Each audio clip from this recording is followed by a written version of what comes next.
Makes the stop in the secondary for Denver. 1st and 10. The fake. Good block in there, and down it goes. Caught at the 30. Welcome to the Fins tailgate. It's where we elevate. Miami Dolphins talk, yeah, we never hesitate. Breaking news, hot takes, we keep it up to date. And when the fans speak up, the panel resonates. We live that aqua and orange from the field to the mic. Breaking down the plays, man, we talk it every night. From Tua to the defense, you know we keep it tight. NFL moves, you know we got the insight. We open up the floor, yeah, it's your time to shine. Fans drop the heat with opinions realigned. You got concerns, bring them, we're gonna chime. The Fins tailgates, where we keep it prime. Welcome to the Fins tailgate, it's where we elevate. Miami Dolphins talk, yeah, we never hesitate. Breaking news, hot takes, we keep it up to date. And when the fans speak up, the panel resonates. The NFL's changing, but we stay on the grind. Latest breaking stories, we don't waste no time. From the trades to the rumors, we make them all align. At the Fins tailgate, we always on the climb. We're repping the Dolphins, but it's NFL wide. From South Beach to the league, we keep it worldwide. Got the fans engaged with the energy supplied. Come kick it at the tailgate, we're riding high tide. Welcome to the Fins tailgate, it's where we elevate. Miami Dolphins talk, yeah, we never hesitate. Breaking news, hot takes, we keep it up to date. And when the fans speak up, the panel resonates. So if you love the game, you know we got the gate. Tune in, speak out, don't wait. It's your fate, this is the Fins tailgate. Now watch us dominate. Miami Dolphins, NFL, yeah, we integrate.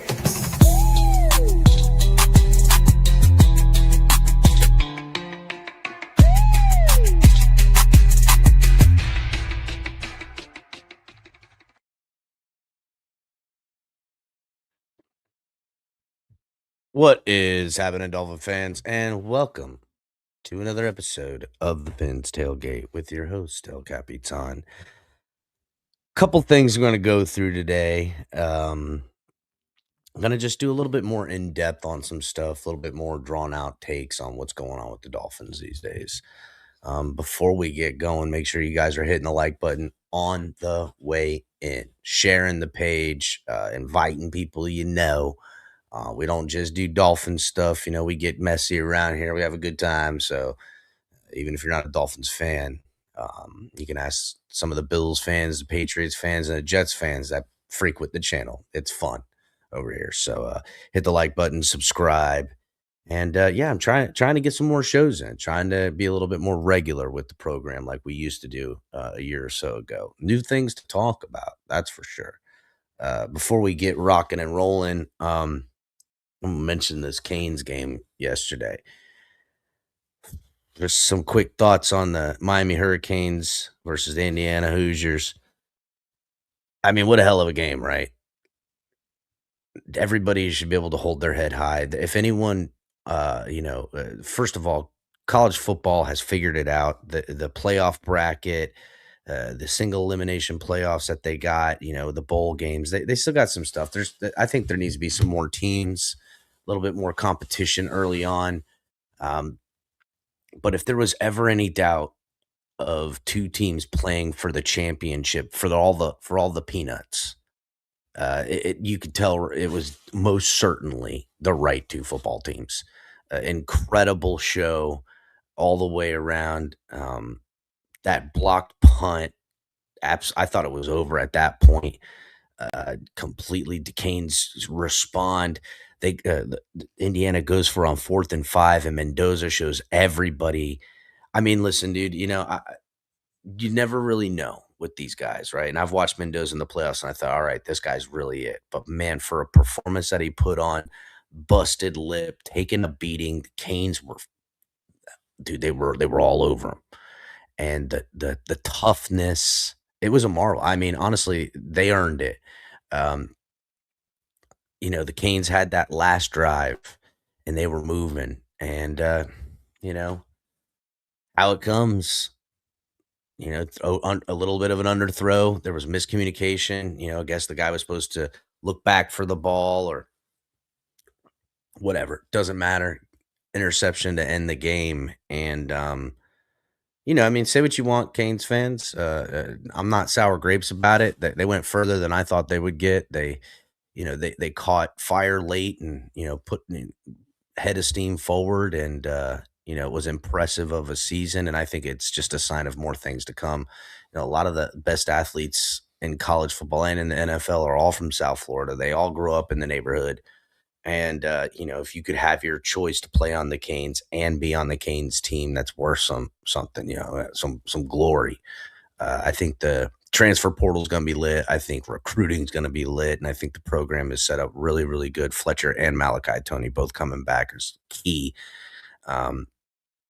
But again, awesome. All right, shout out to everybody in chat coming here. I know it's a little impromptu show. Hit the like, everybody. Daniel Barry in the building. What's up, Daniel Barry? Salute, my brother. Ghost, what's going on? J Miami Sports, what's going on, buddy? Hit the like button. Hooked Up Joe, member in the crib. What's up, Hooked Up Joe? Appreciate you, dog. Big Toes, Mondi. What's up, Mondo? Hit the like button.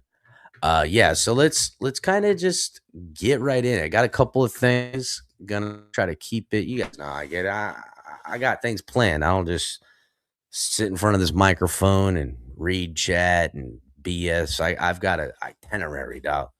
I'm trying to give in real content. And sometimes we'll come up here and BS, maybe as football season sliding and we a little slow. Maybe on the weekends we'll do some late night club egg sales on Saturday or something like that. Maybe Ali won't do them. Maybe we'll do a little something else.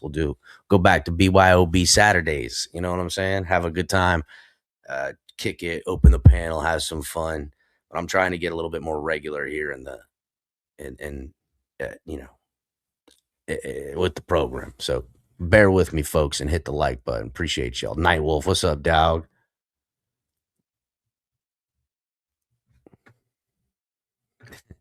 It says at Big Toes, see? Well, oh, no, wait, that's my dyslexia. It looks like it says Big Toes with I'm dyslexic, so. Late night exhale, yeah, remember? Hit the like button, everybody. All right, so let's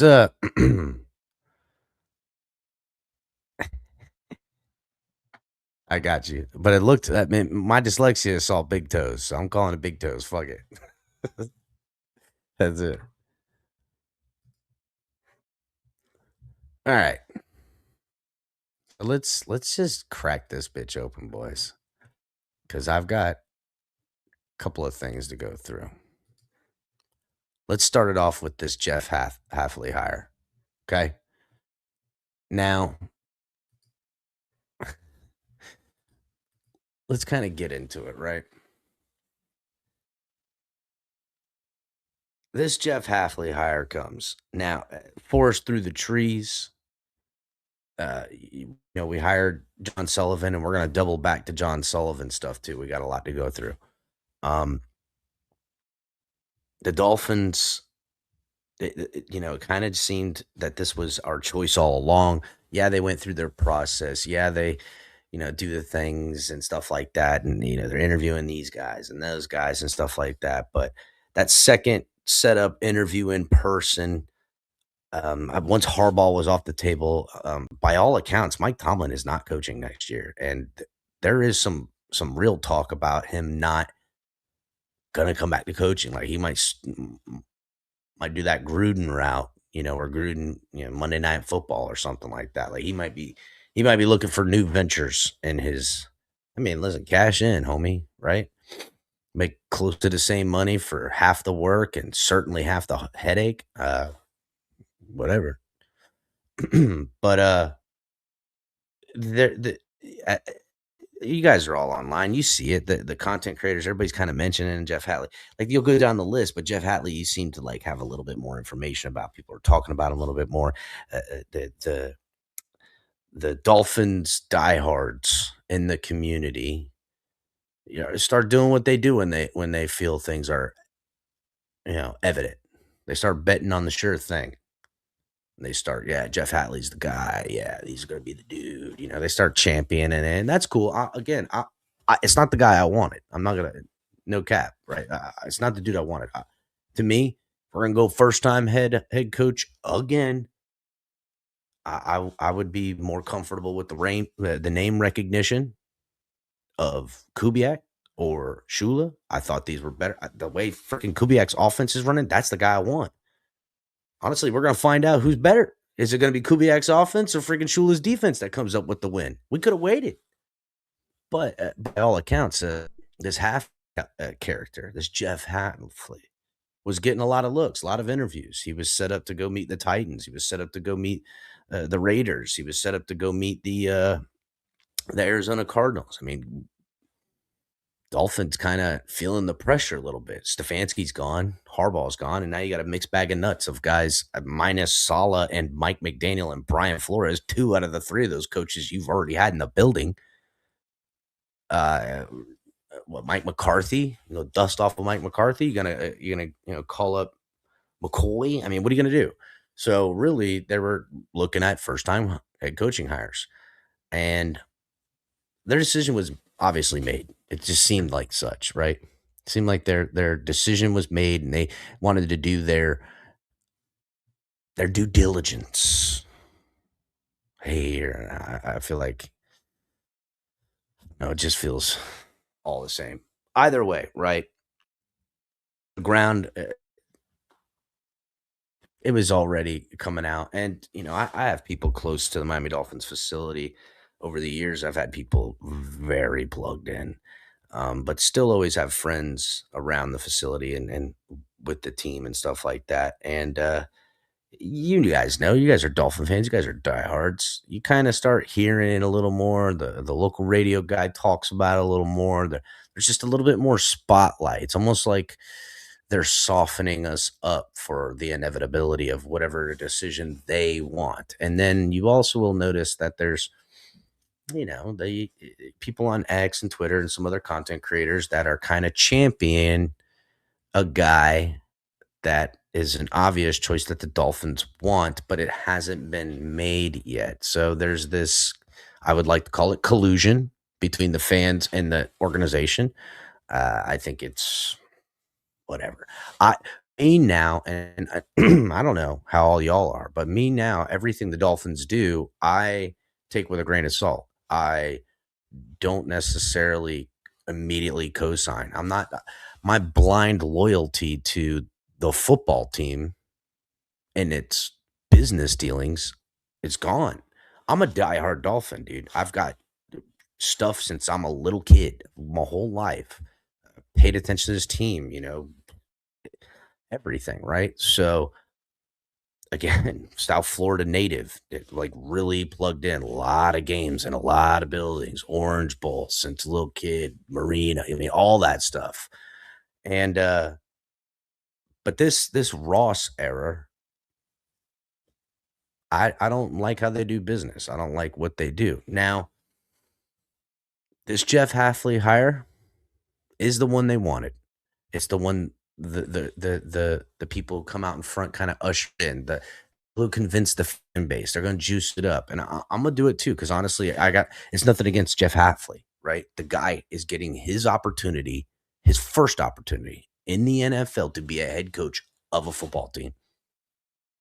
I'm gonna let it present itself to how successful he will or will not be, and then I'll make judgments in real time on the guy. I'm not going to hold any of the piss poor dealings with this program since Ross's hiring, the mismanagement of absolute everything from the first coach he hired in Sperano and how he fired him on the plane and tried to hire Harbaugh underneath his feet to whatever kind of Bullygate scandal we had, the Brian Flores scandal with picks on the boat, the Joe Philbin dark ages, right? Like this is what we have for the Dolphins to now with Mike McDaniel, a guy I wasn't really high on. And, I thought kind of handling it the same way with the Hafley guy. I'm very high on him, but I'm not down on him either. And I let it present itself and really hit the like button, everybody. He's kind of, over time, Mike McDaniel won my respect, and I understood it. I didn't know how successful it'd be, and it certainly isn't the way I would build a football team.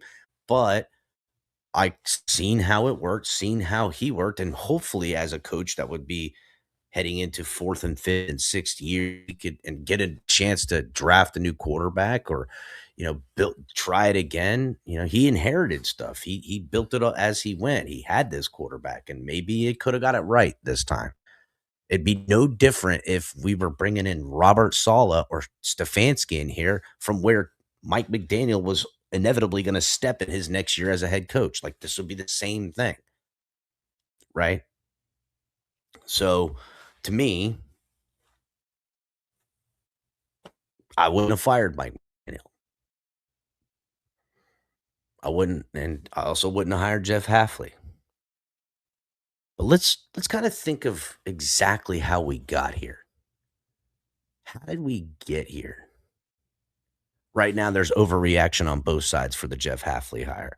There's people that are like, this guy's a lame duck. He's going to be a loser. Maybe they're rolling in the tank with a guy who's GM's, is buddies with the GM who they can have a little whisper, I'll just tank this team in the grounds, get a top draft pick. I'll make sure you're the job here. I don't know. And then they're like, this is the dude. He's going to be a culture guy. He's respected. Did you hear what Richard Sherman said about him? I remember the same propaganda nonsense. Do you remember Deebo Samuel? I was playing the Deebo Samuel video too. I was showing you guys, as you know, just because you can trot out a NFL player that is well respected by a lot of fans across the board that gives a ringing endorsement of somebody doesn't mean it's a good hire. It just means it's fodder, and it's fine. I'm here to play the game. I'm a content creator, right? Holla. Hit the like button. But how did we get here? Not how we get to this exact point. That's a much longer episode. But how we get to the hire of Jeff Hafley? Well, we got to kind of go back to the beginning, right?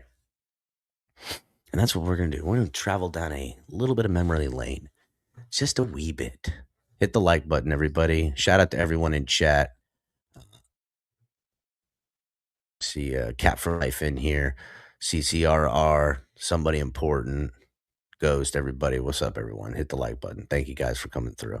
Share, notification bell, all that stuff. So how did we get here? Let's travel back to the beginning just a little bit, and I'll explain some things. Now, 2024, bad season. Injuries, came up short, all that stuff. Everyone remembers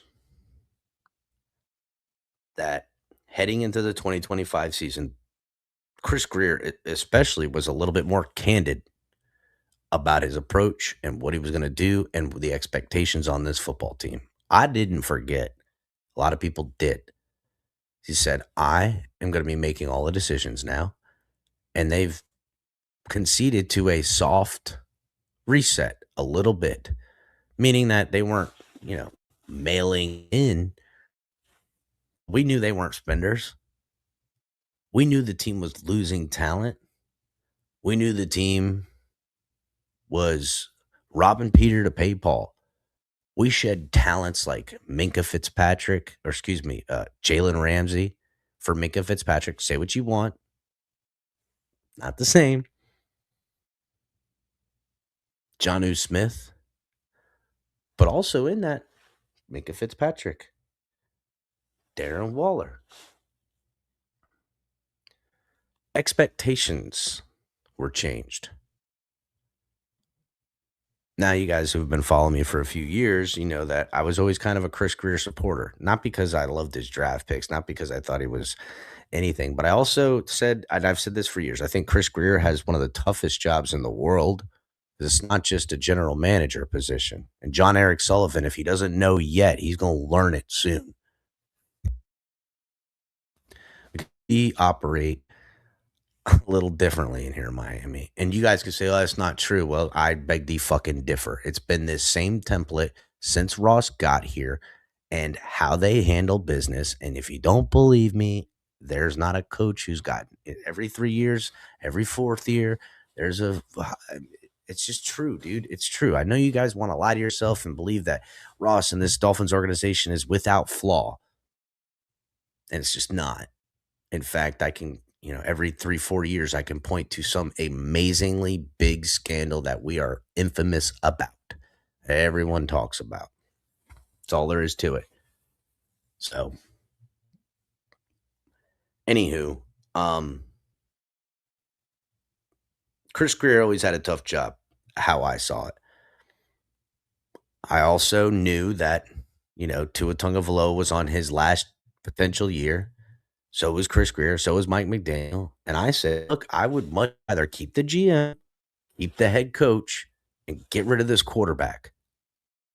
I was certain he isn't the guy. And honestly, I know what I did see out of Chris Greer. Chris Greer tore this team down,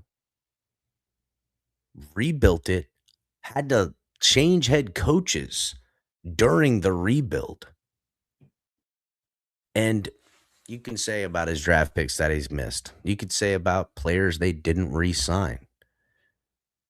But I'm sorry, that 2025, 2020, or 2023, 2024, 2025, the window they set themselves up, it was a 2-year breakdown, draft a quarterback, build it back up in the first year of his draft, and then hopefully, spend the money and be in a 3-year window. They did it how they wanted. And the team, by talent measure, was pretty damn close. With the weapons, with the coach, with the scheme. To me, the only place they fell short mightily was the quarterback position. Through health, through abilities, through arm strength, through talent. But that's, such as the NFL, right? Tons of teams do that. Other teams, they say, hey, look, I'm going to build mitigating it. And they kind of look like the Titans did with Ryan Tannehill and Marcus Mariota. And now how does that look with a quarterback that's way better than Marcus Mariota and Ryan Tannehill? Either way. So fine. What ends up happening? Fans at the first home game are flying banners. Fire Chris Greer. Fire Mike McDaniel.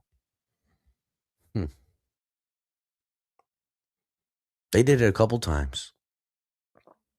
I noticed no fire Tua on that banner. The same people who were recognized as the Tua believers, the Tua sexuals, the Tuaneers, the Tuanon, the colluders, the ones who are behind it, the ones who championed it, the ones who fought for it, they were more than happy to have Mike McDaniel and Chris Greer fall on the sword for a potentiality to save Tua. Call it what it is, dude. Call it what it is. They chose a quarterback over their own fandom. I seen them do it. So have y'all. You know they're out there. You know who these guys are. And then when it became all too evident that no one could deny that Tua wasn't the guy, that he wasn't going to work out, only then did they pivot. But they also still wanted Mike McDaniel. They hated him for it. They hated Mike McDaniel when he said, they're going to work with Tua. We're going to figure this out no matter what. We might make a quarterback change. And then they switched up and they won and they beat Buffalo. Switched up the way they were playing the game. Said, we ain't going to let Tua throw more than 20 times. Look just like that Brian Flores fucking limited offense where they didn't want Tua to do too much. Because he'll throw you and lose you the game. Tua looked like second year, third year Tua Brian Flores. He looked just the same. But y'all still wanted to fire Mike McDaniel. Flying these banners over there while never calling out the real problem. The real thing that needed to be changed around here. And it cost Chris Greer his job, which, fine. Chris Greer's been around a long time. You want to let him go, fine. But then it doesn't cost Mike McDaniel his job. Tua gets benched. Ownership is behind Mike McDaniel. And in true Stephen Ross Miami Dolphins fashion, they fuck him over in the end. They say, he's our guy. He's in there doing exit meetings with players, and they bust in and say, "Whoa. Remember I told you we were going to keep you around? Well, we're fucking not. I got a guy named Troy Aikman in the building we just hired. The new guy wants you gone." In true Miami Dolphins fashion, they do him dirty. Fine. Now, I also said at the beginning of the season that if you were, I want everyone fired. Mike McDaniel. I'd rather let Tua go in it. But if you want to fire, fine. But I don't want just Chris Greer. I don't want just Mike McDaniel. I don't just want Tua. I want from Garfunkel to the gardener fired. Everybody. Get them all up out of here. But again, in true Miami Dolphins fashion, it's a half measure. It's a Hafley measure. They didn't, go full tilt. Yeah, okay, they're firing their area scouts. Yeah, they let go of McKenzie, who's been around here as one of the top scout leading guys. Yeah, they got a new GM and ultimately got a new head coach. But the guys who everyone from head coach down answer to, Beal, Garfunkel, these are still the guys that run the show. And just like Chris learned how to navigate these waters over 20 years, we're going to see how good our new GM, John Eric Sullivan, can. It says hired as new GM. It's funny. Supposed to be new head coach. That's fucking funny.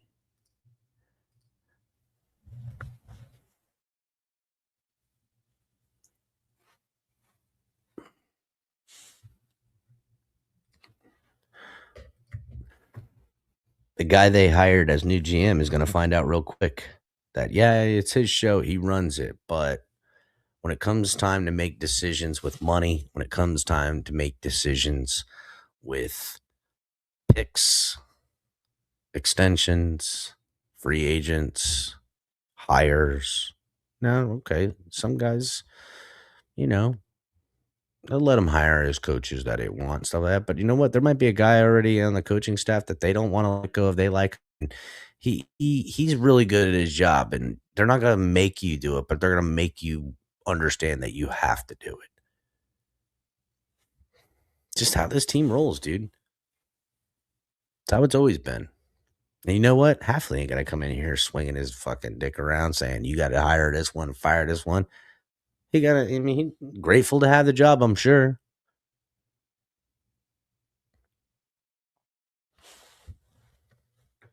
It's just very interesting to me.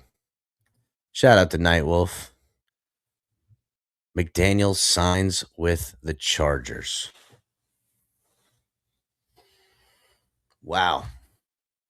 Is that 100%? Because I seen somewhere that McDaniel signed with the Chiefs earlier in the day, but it was fake. Be interested to see. I think, you turn it around. What's up, Drew? I see you over there, buddy. What's going on? Jimmy, what's going on, Jimmy? Kobayashi, Miami Kid. What's going on, everybody? Hit the like button. So, John Eric Sullivan's going to learn that, yeah, you know what? You might want to make this pick with this first-round draft pick. But you're going to have to really convince the other guys at the table, the non-football guys, as Brian Flores would say. You have to convince them why not only is this the right guy,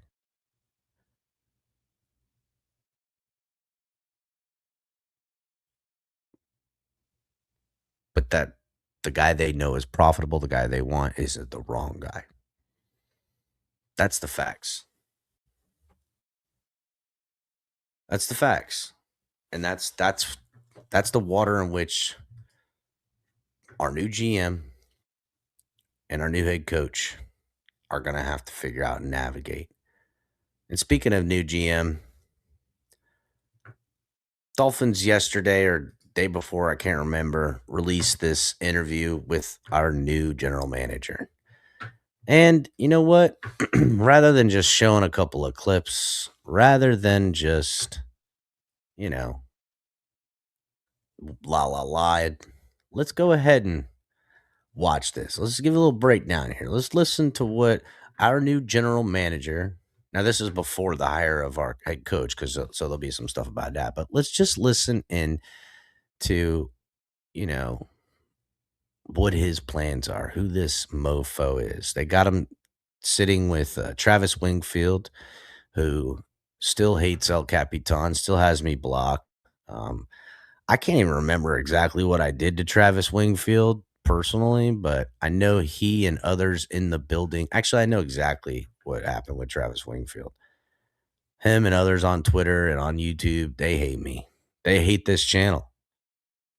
They can tolerate some of the other channels that do a little bit of trolling and stuff, but they don't like absolute, real, born, bred, diehard Dolphins fans that can't be controlled. Can't be controlled. They hate that. All right, new Dolphins general manager, John Eric Sullivan, man. Welcome in. Thanks for your time today. I appreciate you having me. Not a bad setting for an interview, right? Pretty cool digs. What's your early impression so far of Miami and the work environment? Better weather. We'll start there. A lot of really good people. A lot of people extended a helping hand, made sure that when I come through the door, I have what I need. And I can tell there's a lot of people here that are eager to build a winner and kind of get this thing going and ready to work hard. And we got a lot of work ahead of us. There's no doubt about it. But I think the process will take us where we want to go, but the people that are involved in that process are equally, if not more important. And I can tell right from the bat, we got a really good culture and group of people in place to help us get going. Yeah, myself and Dolphins fans are excited to hear more about that process. We'll get to that here in just 1 second. But what does it mean to you to get this opportunity? First time GM, what's the opportunity mean to you? It means everything. I grew up in this business. My dad's a longtime NFL coach, right around the 30-year mark. I grew up around the game. I think anytime you get a chance to put your fingerprints on something and build something special, along with a lot of other really good people, that's a special opportunity. I was raised in Green Bay in my football career.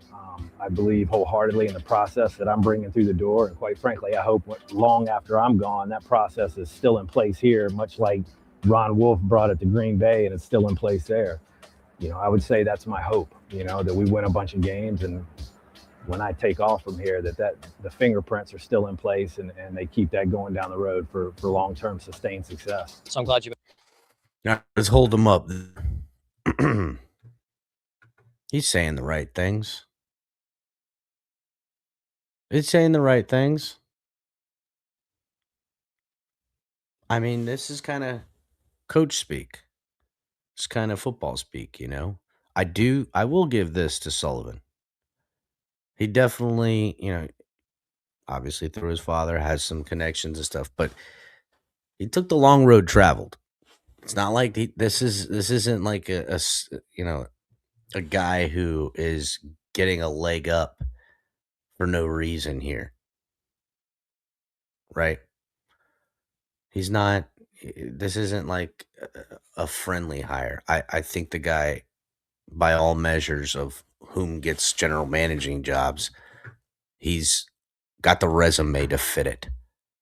It's not just a blah, blah, blah kind of thing. So, but he is kind of doing a little bit of the canned answer things and got you. Mentioned Ron Wolf in the process because Ron Wolf, Ted Thompson, Gutekunst, and yourself now here with Miami Dolphins. You've spoken about the opportunity to be a part of the proven process over sustained time, right? Building a sustained winner. How would you summarize that process? And what are the key takeaways you have from your time there that will carry forward into this role? We're going to draft and develop and retain our own. It's important to us that we raise. Draft and develop and paying our own. We're going to draft and develop and pay our own. Not groundbreaking. Pretty certain that's what friggin' Chris Greer said twice. 2 times. when he was the part of the three-headed monster of Chris Greer and what the hell's his name, Mike Tannenbaum, and I forget what else. You know, they had like this whole fucking.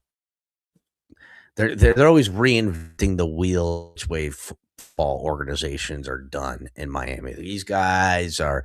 We're gonna, you know what? Y'all been doing it this way for a long time, but I got a better idea. Anyhow, draft, develop, pay our own guys. Okay. What if the developing isn't working? What if you don't have the right coaches in place to develop properly? What if you desperately need a plug-in player to get you where you're trying to go? You're telling me. Just want to say this right now. Fine. He might build a great development program. He might draft very well. But you're telling me that when the hot name item isn't available on the free agent market, that you're not going to have these fans screaming, F them picks.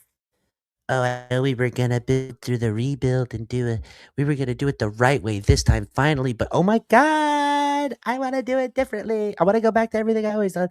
Like, how are you going to stop a Tyreek Hill being available?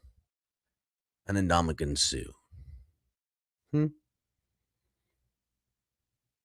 I mean, I'm just saying, dude, like, his heart's in the right place.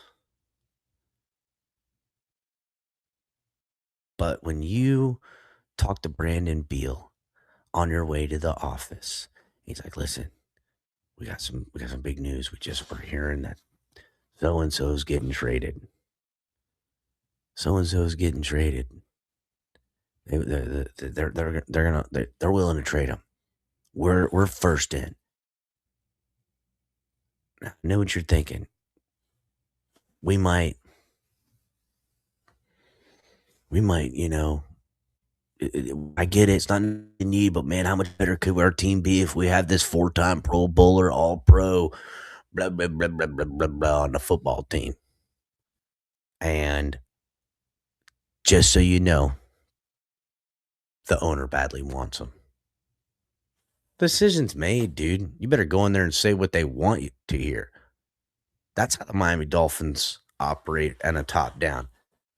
They hire people that they want to have the job because ultimately they want them to tell them, I'm going to pay you to tell me what I want to hear. And then ultimately when your back's up against the wall and you just can't even lie to me no more, you're like, no, it's going to be a good day. And I'm looking at this problem. Well, it'll be a good day. It's just kind of what it is, dude. Let's continue on with this interview. Again, I'm not going to hold anything against Sullivan either. Our own, because that's culture, right? We don't want a team full of mercenaries. That creates problems on multiple levels. But then within that, it's who you infuse into that locker room. You know, we want people who love football, who want to be the best that they can be, who are selfless, who are good teammates. And then we're going to use every player or every avenue of player acquisition to supplement this roster. We'll be very intentional and deliberate on how we go about it in free agency, because that can be dangerous waters if you don't handle it the right way. But that's how we'll move. You know, it'll be built through the draft, retain our own, supplement in other avenues of free agency and practice squad steals and all that goes with it, waiver wires, and build this team out best we can. But at every avenue, we will strengthen this roster if given the opportunity. You know, some teams around the league have this like universally recognized player prototype, right? Like if the Dolphins develop that under your watch, what do you want that to be? Like what type of player do you want pundits to look at a player and say, that right there, that's a Miami Dolphin? I think mental toughness, physical toughness, you start there from a character standpoint. And again, a burning desire to want to be the best. Real quick, what was the question he asked him? When people get Miami Dolphins players from your team, what did fucking Travis Wingfield just ask him? When people are looking at a player from the Dolphins and they're getting him like, yeah, that's what a Miami Dolphins player looks like. What? To this roster if given the opportunity. What? You know, some teams around the league have this like universally recognized player prototype, right? Like if the Dolphins develop that under your watch, what do you want that to be? Like what type of player do you want pundits to look at a player and say, that right there, that's a Miami Dolphin? I think pundits. Shout out to John Eric Sullivan, who understood and kind of rephrased.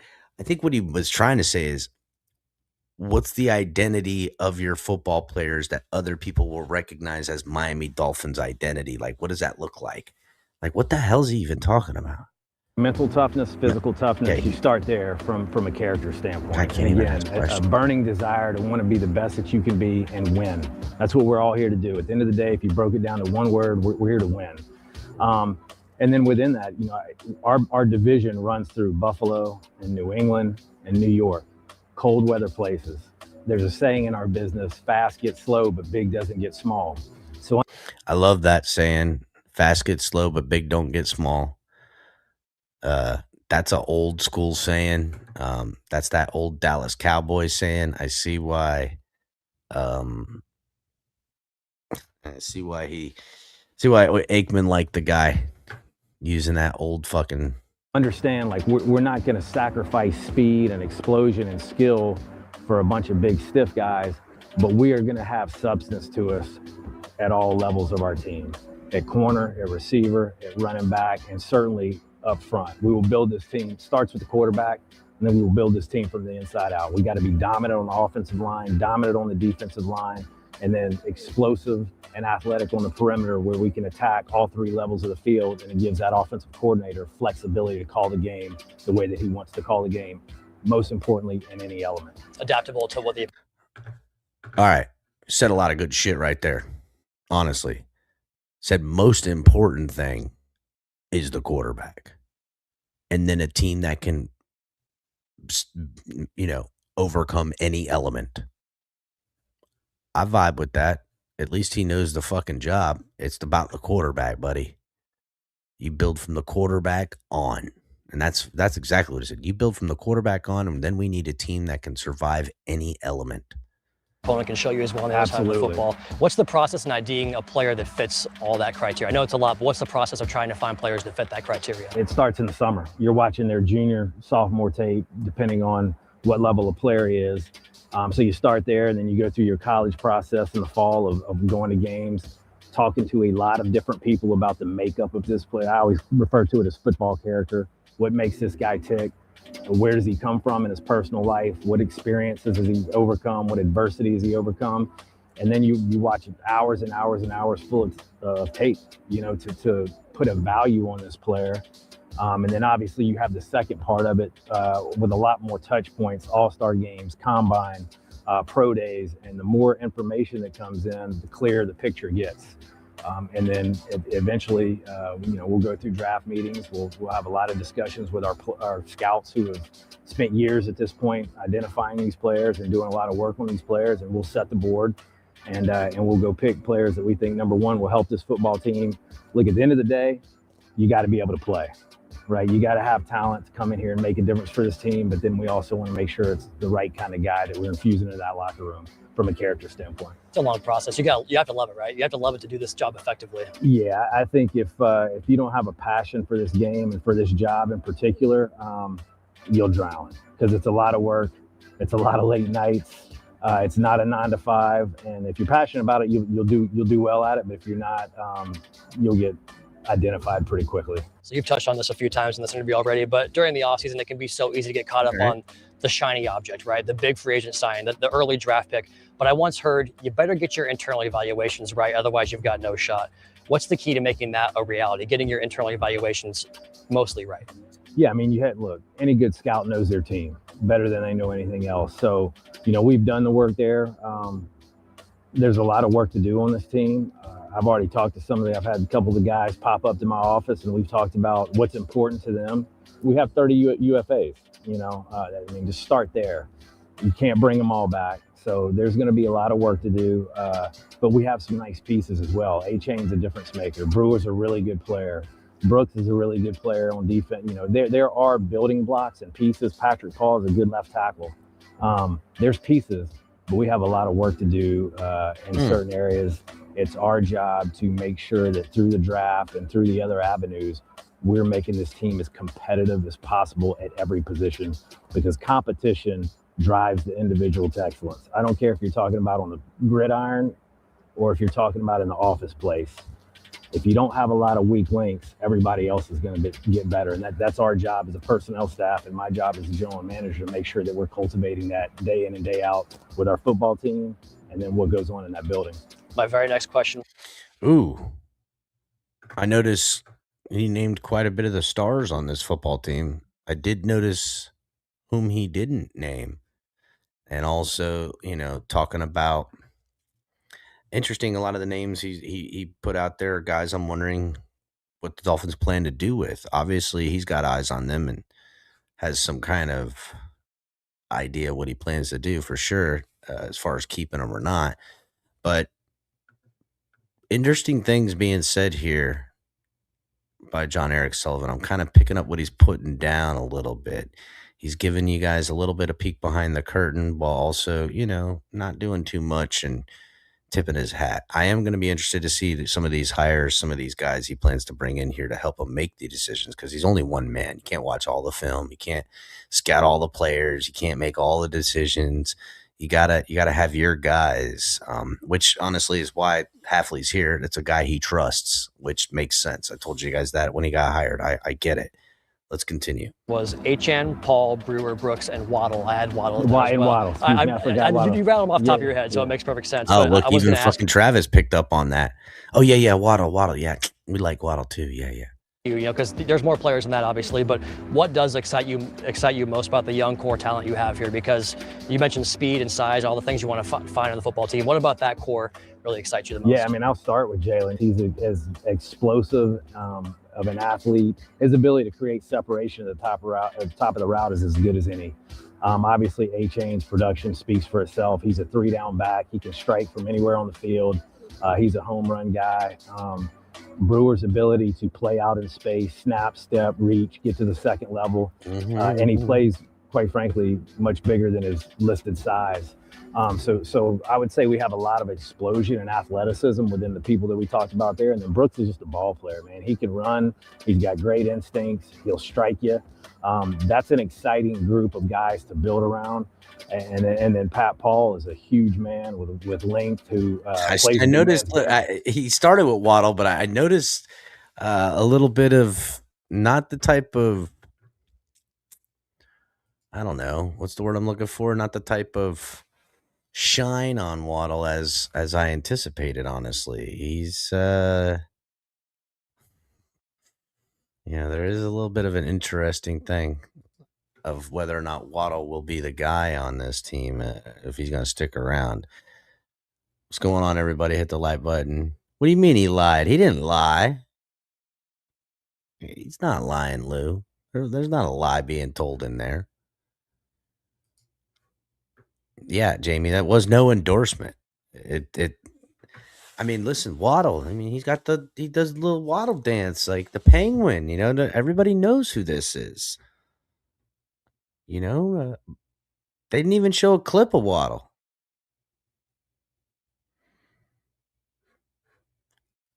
Life's a pageant, people. And I talked to him the other day. I'm really excited about him as we go through the process of building the rest of that offensive line. Achane, Aaron Brewer, Brooks. I'm laughing because the person is he's so great. He's so great to get to know. And the way he plays in the field is not at all how he is as a person. It's a fun dichotomy there with him. So year one will be different for you here for the Dolphins than any other year that you have here with Miami, because it's the first year where you have to get to know your own roster. You're talking about watching film of Waddle and those guys, which I'm sure you did in Green Bay for all 32 teams, right? You're on top of all the rosters. But how does that process work? Fucking Wingfield trying to shoehorn Waddle. Say Waddle, beat Waddle. Tell me you love Waddle. Wingfield, leader of Tuanon cult, Wingfield out here trying to freaking get the blood test from John Eric Sullivan to say he likes Waddle. He fucking won't shut the hell up about him. Of building out your free agency plan, your draft board, and making sure all your internal evaluations are buttoned up. Yeah, so our approach within the draft is the best available approach. You really have no idea what your needs are going to be. And then as we build the board, subconsciously, with a team value approach, you'll stack it for need, if that makes sense. Okay. And then within our free agency process, that'll be much more intentional about where we need to fill gaps. I believe in the free agency process, you chase difference makers. I could talk philosophy with you all day. I love this kind of stuff. And I want to get a little more broad here, talking about league cycles, because recently this is a league where you got to get backers that can match up with all the speed that offenses. Talking about league cycles. See, this is the shit that's pissing me off. Here I am trying to have just a calm fucking show. Now I'm fucking pissed. League cycles. This fucking new buzz term I'm starting to hear out here, especially coming from this league cycles. What the hell are you talking about, league cycles? How about the Patriots? What was their league cycle? They brought in a bum, drafted a quarterback, got a new head coach, and going to the fucking AFC Championship game. Where's the league cycle in that, dumbass?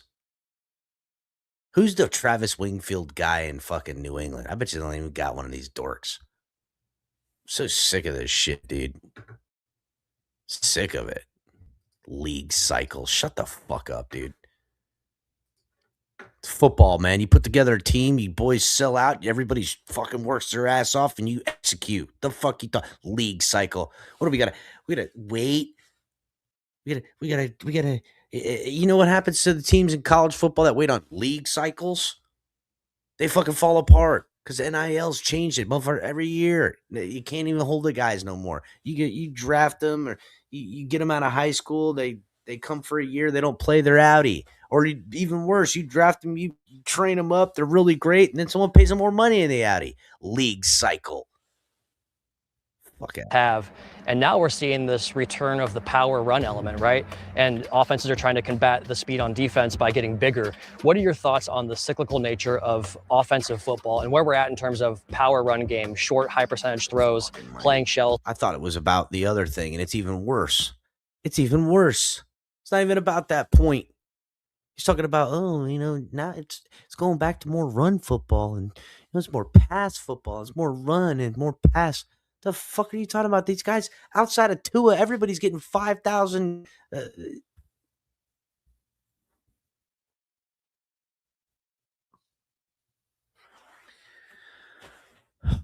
Dude. Cycle. It's football. There's only two ways to move the ball down the fucking field, Wingfield. To run or to pass. Some people lean on the pass. Other people lean on the run. Some years, the people that lean on the pass are more successful than the people that lean on the run. In fact, name me one team that leans on the run in the NFL. Give me a football team that is run university in the NFL. That is the identity, the running team. Right? The Ravens? You want to say the Ravens? Ravens? What's it get the Ravens being the run team?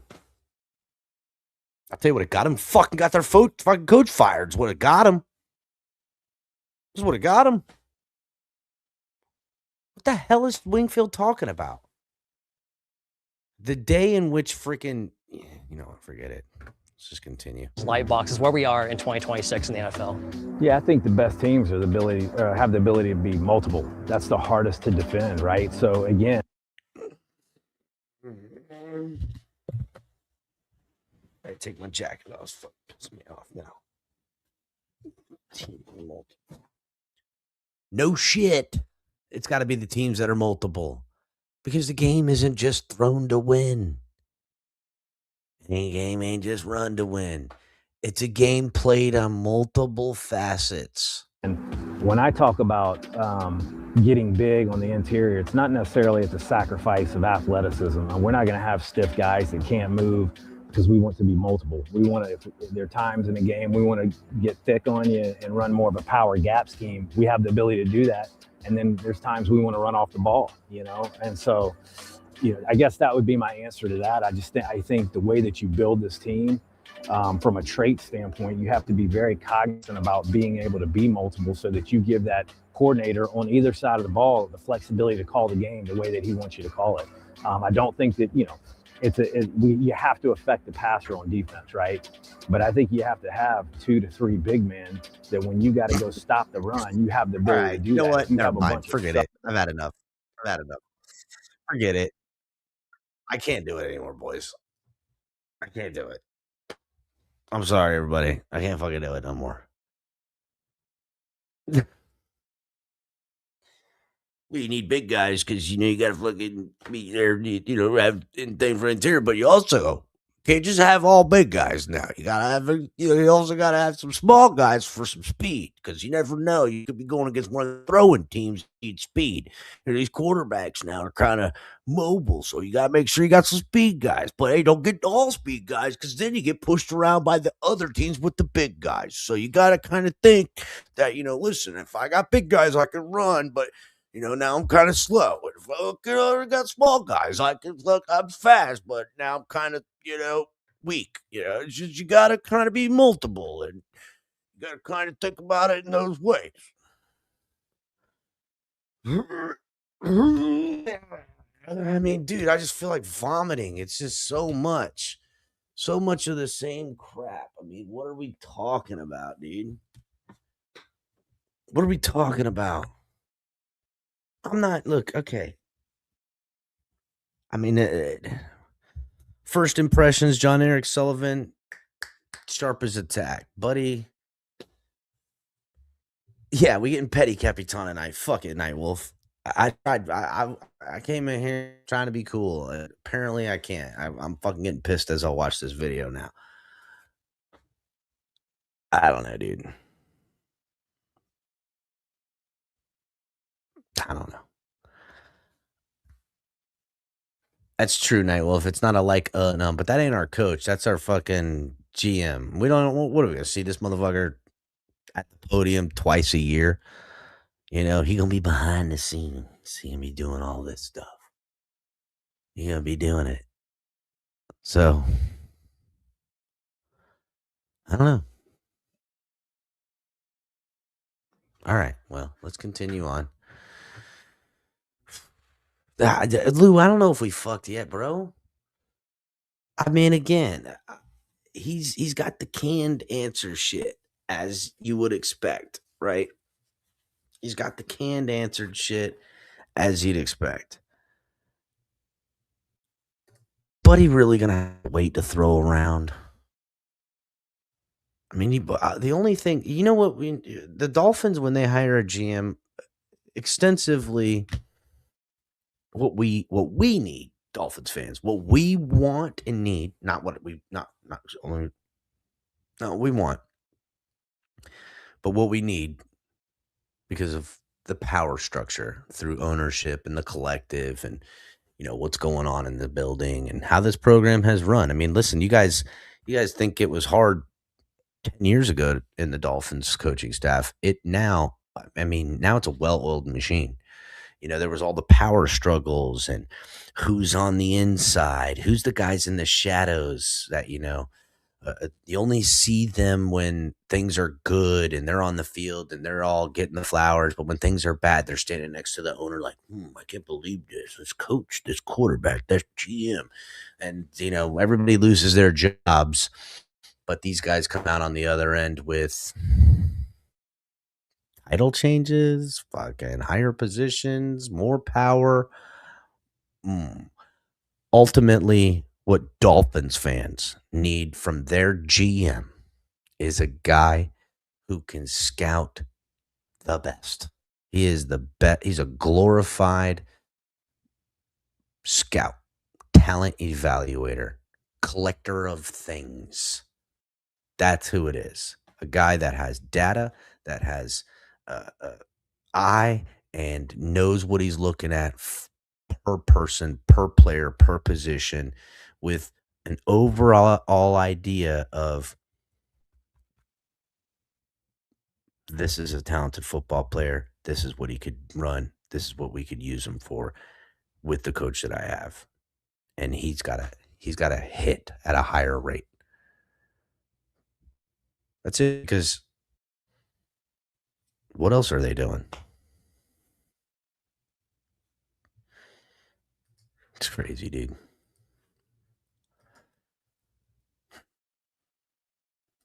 It's crazy. You know, now that Jeff Hafley is around these parts, John Eric Sullivan, you know, he's here. Short while after being here, he brings his homie in, which I understand, right? Like, think about it. If you're Hafley, or excuse me, if you're Eric Sullivan, and you're like, oh, you know, I got to hire a coach. I'm just here. The damn team has got no cap. We've got players to assess. We've got an identity we're going to try to change. We're not running that Mike McDaniel system. I mean, they're going to run a version of it, right? Like, they're West Coast guys too.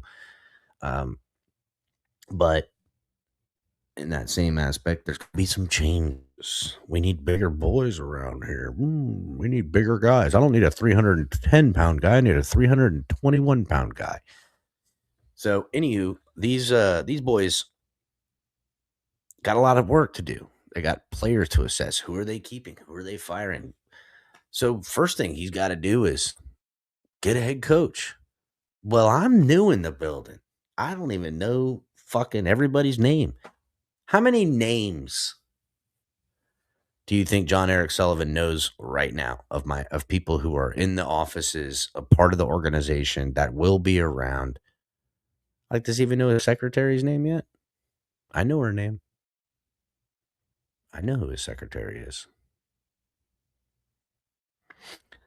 Anywho, my point is that so him hiring someone he knows in Hafley, sensible, friendly face, someone you can trust. Doesn't surprise me that John Eric Sullivan brought in someone he knows closely and recently. I could be somebody I kind of know or knew someone real well a couple years ago, but nah, fuck all that. I was working with this dude and seen and talked to him, and we're just going to be somewhere else doing the same shit as he's got the head coaching power and not a defensive coordinator. It makes sense because I got to imagine John Eric Sullivan is not an idiot. He's not a dummy. And he didn't.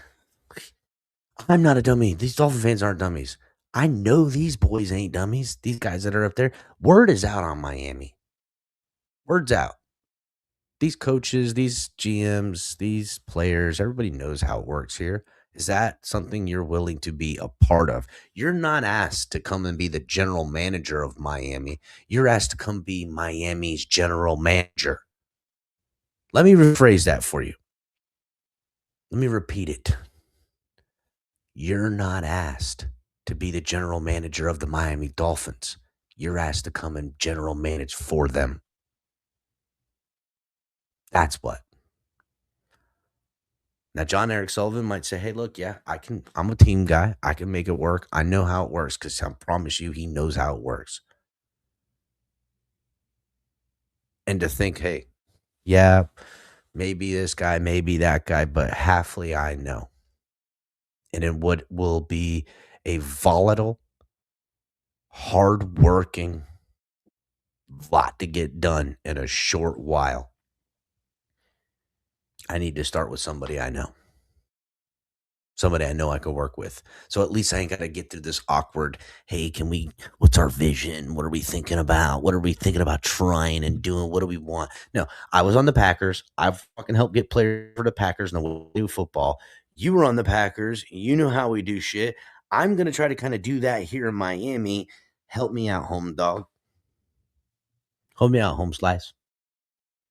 That makes the sense. So I'm not opposed to bringing a Hafley in. Whether it'll work or not.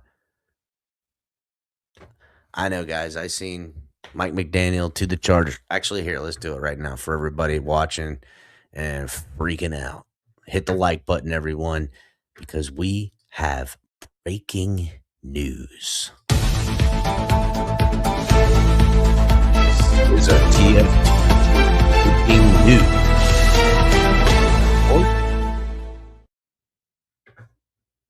announced just under 30 minutes ago, Mike McDrip is taking his designer sunglasses and his shoes with tags on them all the way to the West Coast, where he will now be an offensive coordinator underneath the head coach that the Dolphins would have murdered Mike McDaniel for.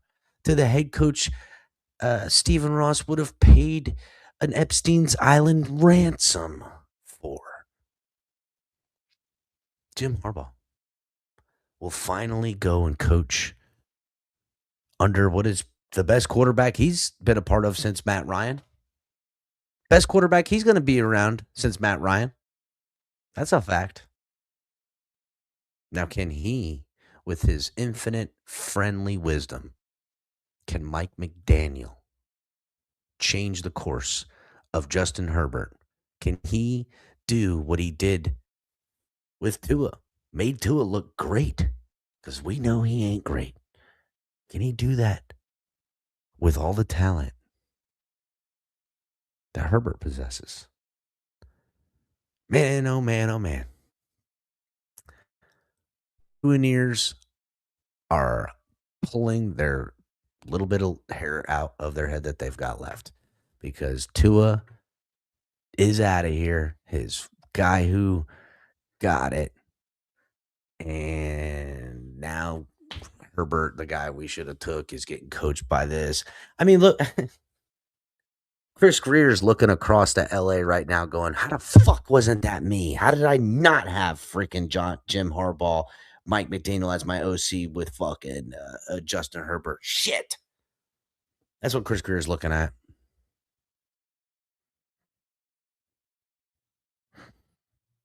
Look like somebody just walked over your grave. Hit the like button, everybody. Let's continue on. So, yeah, I understand why Hafley brought his boy in, or excuse me, Sullivan brought his boy in. But there's a lot of things to be considered at this point. What players are going to get traded? What players are going to get cut? What players are going to get extended or re-signed? What do you do with Jalen Waddle? Do you just ride the contract? Do you try to trade him? Is he even a part of this type of offense? If you're talking about being tough and strong and all that shit, better get Waddle the fuck up out of here, because I don't think I've watched him take a tackle in the last 2 years and not have to come off the football field for at least a play. A lot of times a series. I don't know if he can catch a fucking right-handed spinning football. I watched him drop a bunch of dimes from several right-handed quarterbacks in these parts. He certainly ain't bigger, faster, stronger, not getting smaller bullshit. Get his ass up out of here. He's small and quick and weak. And I hate to say that. I don't know if he's weak, but I mean, how many times I got to watch this guy catch the ball, just get brought down, hits the ground, and be like, my ribs, my shoulder, my finger. Like, geez, dude, the kid. He come back and he'll catch a couple more, but if he doesn't go to the ground on his own recognizance or get away, if someone brings him to the ground, he's got to go to the sideline. Fucking Achane. What do they do with Achane? Because if I'm Devon Achane, I told you guys this already. I said trade him now. Trade Devon Achane now. Before the draft. Trade him right after the draft. I don't care. Get everything. Because Devon Achane ain't stepping on the football field for less than $30 million. I think he would. If I'm the Devon Achane, I'd be like, bitch, I ain't just a running back. I was one of your best wide receivers. I want $45 million in guarantees. And he deserves it. He deserves it. You think Brooks, being the Dolphins' leading tackler, being a Pro Bowl, wasn't he? Yeah, Pro Bowl selected, the only guy from the Pro Bowl. You think he ain't be like, hey, we need to renegotiate, my friend. We need to renegotiate, sir.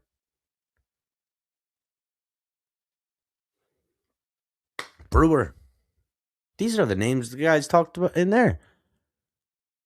You going to re-sign these guys? You going to trade them? I think you should keep Brewer. Is Brewer the size profile that you want?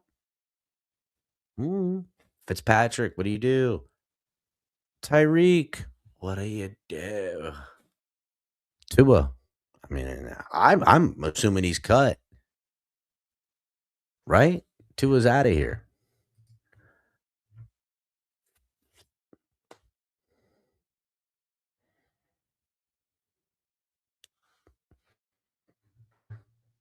I love Achan too, hooked up, Joe. He's the exact type of guy I would want on my football team. But okay. Achan gets a 4-year, $55 million contract with $40 million guaranteed. That's cheap. That's cheaper than I think you'll get him for. Personally. But that's on the low side. You're going to pay him $10 million a year. New money now. This starts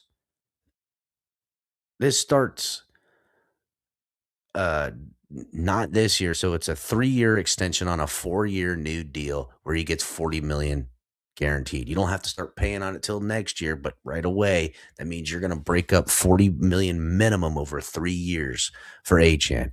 You know you don't have a quarterback or a football team or what the fuck's going on this year. So right away, $10 million, you're going to just chalk up to the game, baby. Then what? You're drafting a quarterback next year. So the rookie quarterback, rookie quarterback, you got Achan. He's got a weapon. Kind of shaky ground. Sophomore year, Achan go down. Now he's a couple years in the game. Achan wants to renegotiate. I don't know. Whatever. I'd have to see what they would do as far as the deal, what kind of money, what kind of options, what kind of whatever. But something is being said here. And that's what's not being said. Is Tua Tagovailoa gone? And now the rumblings begin. Malik Willis to Miami? Is that what we're doing? I'm just asking for a friend, baby. What's he, 27? Malik Willis, what, he's going to be the leader of our franchise? Malik Willis just a hot name because he's a free agent. We got a Packers GM. Got a Packers coach as our head coach. We know there's no Tua. I mean, if you're talking about Ewers and Dolphin fans might go, well, I would like to stick it out with Ewers. These guys don't owe nothing to Ewers. I mean, no one ever did, but like they didn't scout him. They didn't pick him. What if they never even looked at him? What if they don't even like him? If they did look at him and didn't even like, what are you getting? Do they bring in Malik Willis with the pure intent of handing him the job? Yeah, we want quarterback competition. I heard him in there. But if you go and sign Malik Willis for a couple mil a year,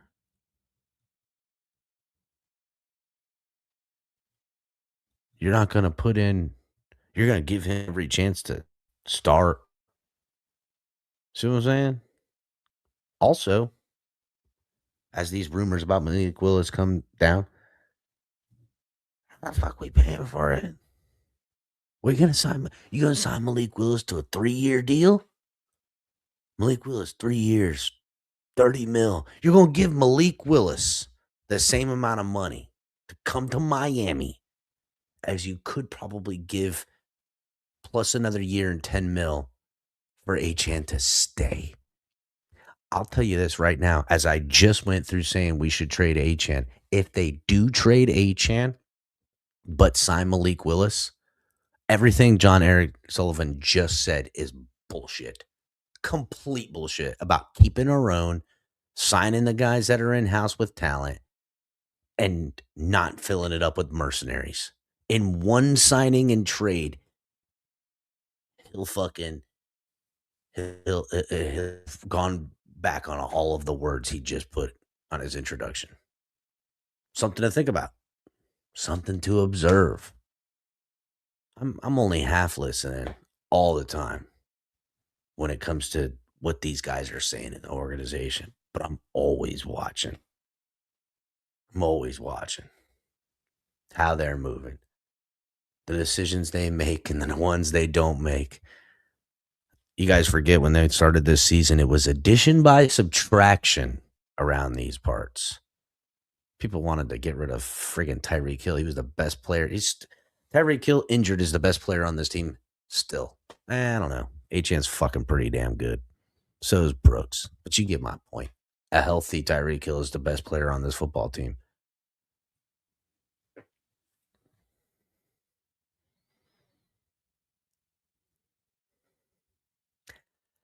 No cap. No, that's cap. We need QB and Achan gets us capital we need. Come on, Cap. We need a QB. Are the Dolphins a QB away right now? Now, look, I'm not going to say we can't catch lightning in a bottle, right?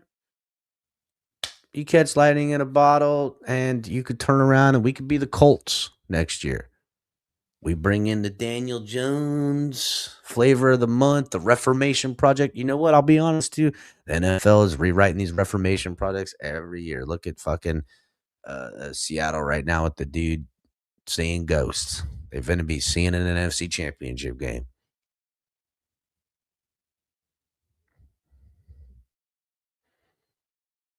I'm just saying, boys. Night Wolf, and you say we don't have to pay him anything. I get that. Like, he's not going to be expensive, but he's going to want mills. He's going to want monies. And what? To help? Okay. Is Malik Willis coming to the Miami Dolphins to help install their system? Because their head coach is a DC. Who's going to be our OC? Where are we getting our offensive coordinator from? Who's it going to be? I doubt he comes from the Packers. No bullshit. The Packers are notorious for not letting their assistants and people go. They just don't. They just really doesn't have. There's almost this like unspoken agreement that, hey, John Eric Sullivan, good luck. Jeff Hafley, good luck. No more. Are we just going to start cherry picking all them boys? I don't know. Fine, go get Malik Willis. What if he wins too many games? You know what I'm saying. Malik Willis ain't going to be our future from 2026 and on. Maybe. I think not. I think Daniel Jones ain't going to be the fucking future of the Colts either. I think they're going to pay him, and they're going to be in the second year of it and be getting rid of him and regretting it. I'm not saying that that's will be us and Malik Willis. Maybe he does something great. But I'm pretty sure if he was something great, someone would already have him sign it. He wouldn't be hitting the open free agent market now, would he? See what I'm saying? These are things to consider, Dolphins fans. A lot. Yeah, I remember Matt Flynn. I wanted Matt Flynn. So did Joe Philbin. Joe Philbin wanted him. Well, actually, that's not true. Joe Philbin did want him. Dolphins fans wanted him. He ended up going to, where did he end up going? Was it the Vikings? I think he went to the Vikings, and then, like, he didn't work out, and then they got Ponder. Just because Malik Willis is working good for the Packers and we get the Packers GM in DC does not automatically mean it'll work here. Now, okay. Now we're going to play Conspiracy Capitan. If they are buying, purchasing, navigating for what is necessary to happen here in Miami, what I believe to be an inevitability, something that could help reload this team and put us back at least in a better position to then work from the ground up. That would be to tank next year. And I mean tank it into the fucking dirt. In which case, our general manager is hired. He grabs a couple of building blocks. He gets his his Christian Wilkins, his Robert Hunt, his douchebag McGee, maybe a new kicker, a couple little sprinkles of this. We don't do free agent. We re-sign one or two of the guys, but we trade some assets. He brings in his homeboy. He says, yo, Hafley, not a good situation, but I'm going to get you a 4-year contract that you're going to get all guaranteed money, but you're only going to have to live through the shit 1 year. Come in, get us the top pick. We'll reassess and see if we can build it. Don't worry. You're like, oh, I'm going to bring in Malik Willis. He's going to come in here and make sure we don't win more than 4 games. Are they fixed deck to not get hurt? There's no meeting on a yacht for this plan. We already got the boys in the back. We're talking football stuff in here, NFL, not tanking stuff. That's against the rules. I don't know. If it ultimately came out that the Dolphins did do something like that and we're looking at a 4-win or less season and Hafley's getting fired and Malik Willis was here and signed a 3-year deal, but obviously he ain't the guy. He went down with injury and, we're just a spiraling mess. But Dolphins have a top 3, 4, number 1 pick even with a hefty draft class coming out next year. Fire Hafley. You go, hey, I need a new coach. We got some talent. We got a top pick. We need an OC. Maybe Hafley sticks out. I don't know. Maybe they love him. Maybe Hafley is so secure that he can tank the team for a year and knows it ain't going to cost him his job because his boy be running it. He's going to buy him 2 years. Minimum. Actually, let's be real. These guys get 3 years. I can't remember the last time the Dolphins hired a coach 1 year, failed, and fired him. It looked like they were going to do that to Brian Flores until Brian Flores found out about it and said, not on my fucking watch. I'm going to take these Walmart baggers and fucking win enough games. You have to keep me. I believe that's what they were doing.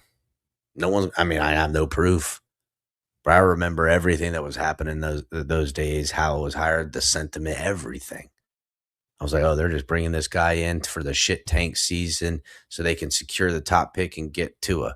Well, they still got Tua, and he won enough games to not just – it was respectable to see what he did as far as scheming up and how he won games. It was respectable, except for that Bengals win. That Bengals win still haunts me.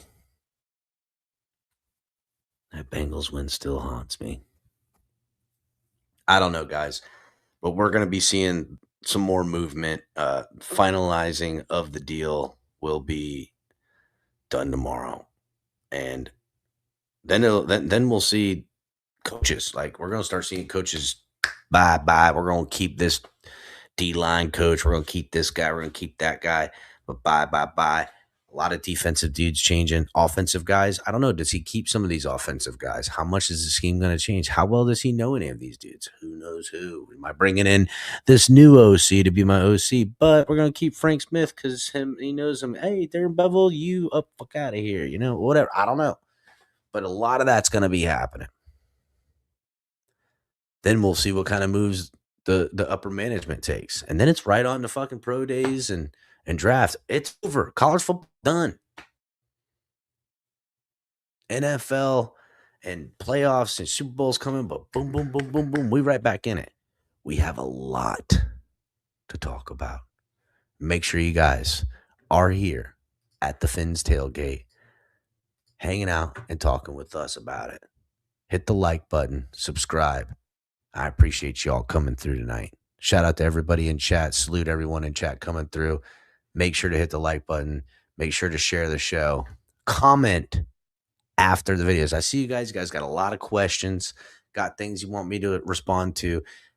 After the video is over, put your comments in. I'm able to read them and go through them and actually give a little bit more dialogue. So I'll see you guys. Fins up.